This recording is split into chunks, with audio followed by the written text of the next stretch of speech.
Hello everyone. This is going to be 521 analysis 1. This is how I'm going to teach the course. I'm going to be uploading videos made of these lectures along with these lecture notes so that you can go through them whenever you want. I will be available during the office hours and other times, so that if you want to talk to me about if you have questions about anything, you can ask over there. The syllabus should be uploaded. Syllabus is uploaded on Canvas. You should be able to find it there. If you have taken 421 with me before, the first lecture or two you will be more or less familiar with, but if you haven't taken 421 or have taken it somewhere else, some of the things might be slightly different. We are going to be using Walter Rudin's Principles of Mathematical Analysis for this course. This is the standard textbook that is generally used. I used it during my undergrad, and that's what I'll be using. We'll start off with chapter 1, which is the real and complex number systems. The real and complex number systems.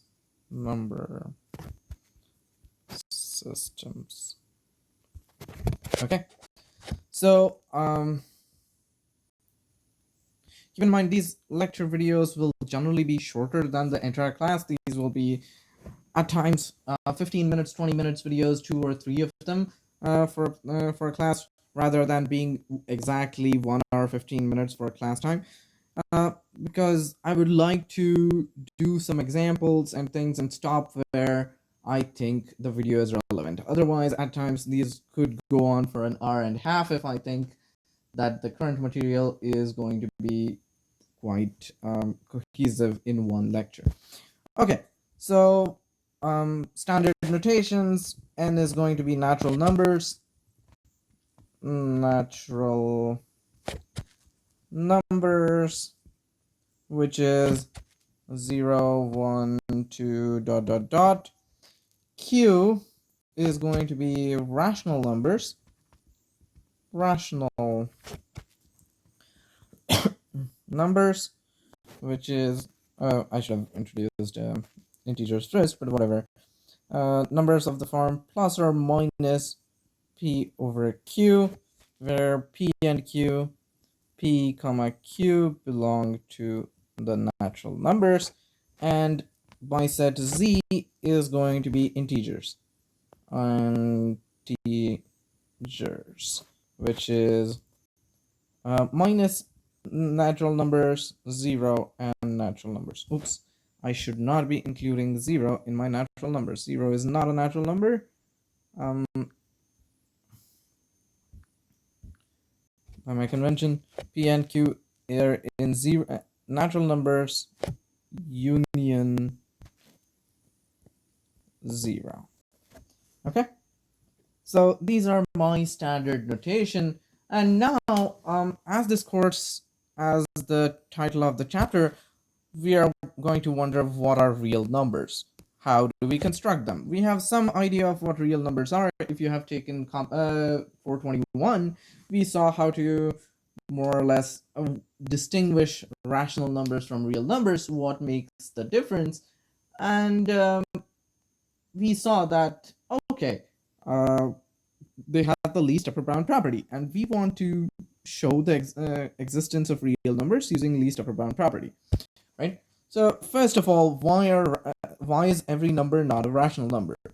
Why is every number not a rational number? Right? This is a perfectly sensible question to ask, and this was not common knowledge. Back in the day of Pythagoras, who you know for Pythagoras' theorem, it was believed that every number should be a rational number, and people were actually murdered by the cult of Pythagoras, who were his followers, for figuring out the following, which is answer: root 2 is rational number.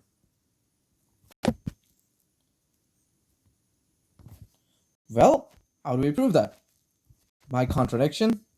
So suppose root 2 is equal to p over q, where p comma q belong to the naturals. Okay, that's what it means to be a rational number. So suppose root 2 is a rational. Therefore, root 2 times q is equal to p, right?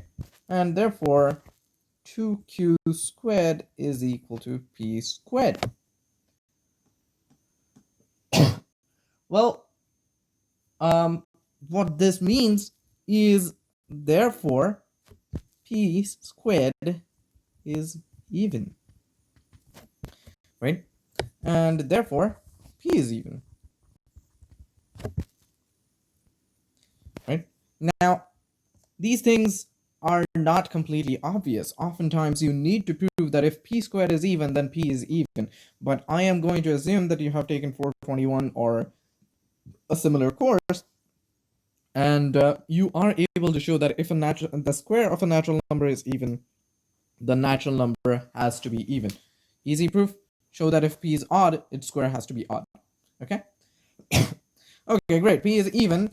Therefore, let p is equal to 2m, right? And therefore, p squared is equal to 4m squared. Therefore, I get 2q squared is equal to 4m squared. Therefore, q squared is equal to, I forgot to say that this in the lowest form. In lowest form. Okay, what does in lowest form mean? It means that p and q do not have any common divisors, right? If p and q was like p was like 6 and q was 9, then both of them have 3 as a common divisor, so you can write it as 2 times 3 over 3 times 3, which is 3 over 6, right? Well, coming back, this gives me q squared is equal to m squared. Therefore, q squared is even. Therefore, q is even. Therefore, q is equal to 2n. Therefore, p and q both divisible by 2, contradicting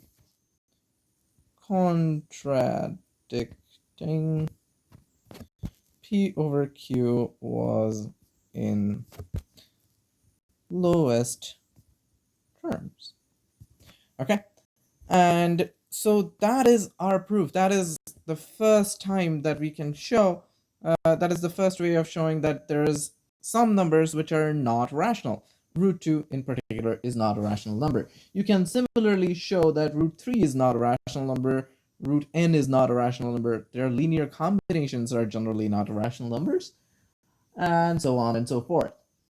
Okay, so now what we do want to show at times is what are the properties of these rational numbers, how do we construct these rational numbers, what is their structure. How big is root 2? I have some knowledge of what root 2 is. Let us try to say, let A be the set, let A be the set of all rational numbers, all rationals p, such that p squared is smaller than 2, and let B be the set of all rationals q such that q squared is greater than 2. Okay, so now I have to show that what I want to show is that A does not have any largest element and B does not have any smallest element. Want to show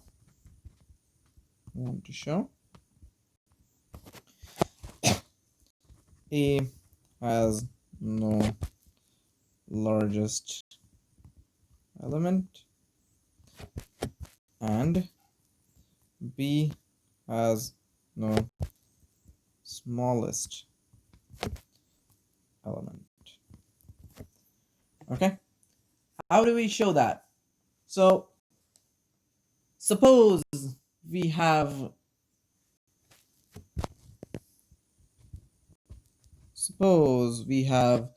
uh, P belonging to A, right? Maybe I should introduce the notation first. So P in A. Suppose P in A. Find let P prime is equal to P minus P squared minus 2 over P minus 2. P plus 2. My bad. And if you simplify this, this is going to be exactly 2P plus 2 over P plus 2. Okay? Actually, I don't want P. Yeah, that's fine. Whatever. Right? Therefore, P squared minus 2, if you calculate, is going to be 2 times P squared minus 2 over P plus 2 whole squared. Right? And now, if P is an A,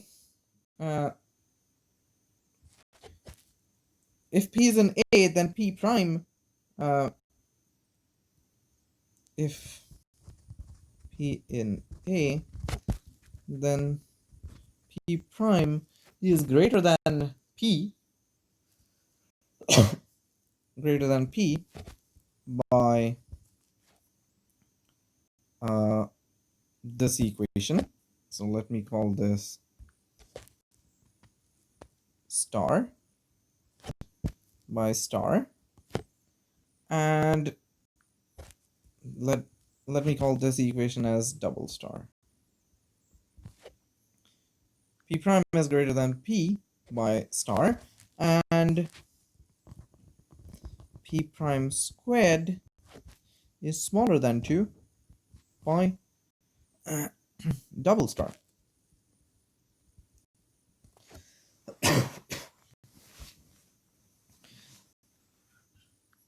Right?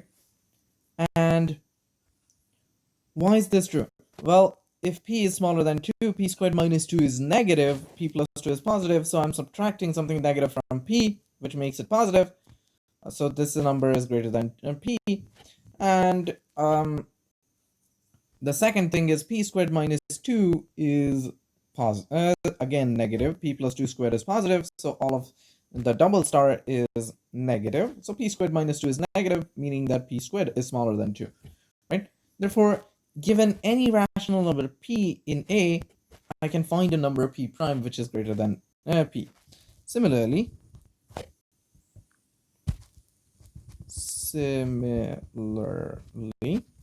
which oftentimes I'll write it as this.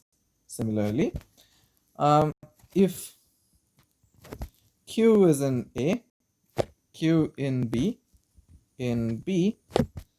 then Q prime is equal to Q minus Q squared minus 2 over Q plus 2, has the following, that has Q prime squared minus 2 is equal to 2 times Q squared minus 2 over Q plus 2 squared.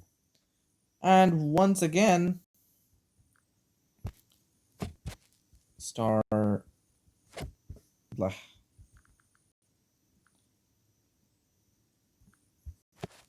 Star. Why can't I draw a star properly? Okay.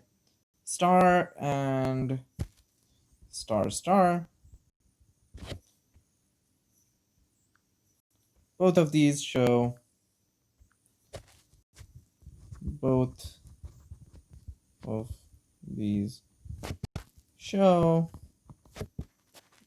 together show q prime greater than, q prime is smaller than q, and q prime squared is greater than 2, right? This means, therefore, A has no largest element, and B has no smallest element, right? And what is this showing? Well, if with these properties, this means, therefore, Q does not satisfy the least upper bound property. Least upper bound property. If you are familiar with it. If not, I will formally define it in the coming second part of this lecture, where I will start defining more proper things. This is why, so this is just giving you a familiarity into why we need to look at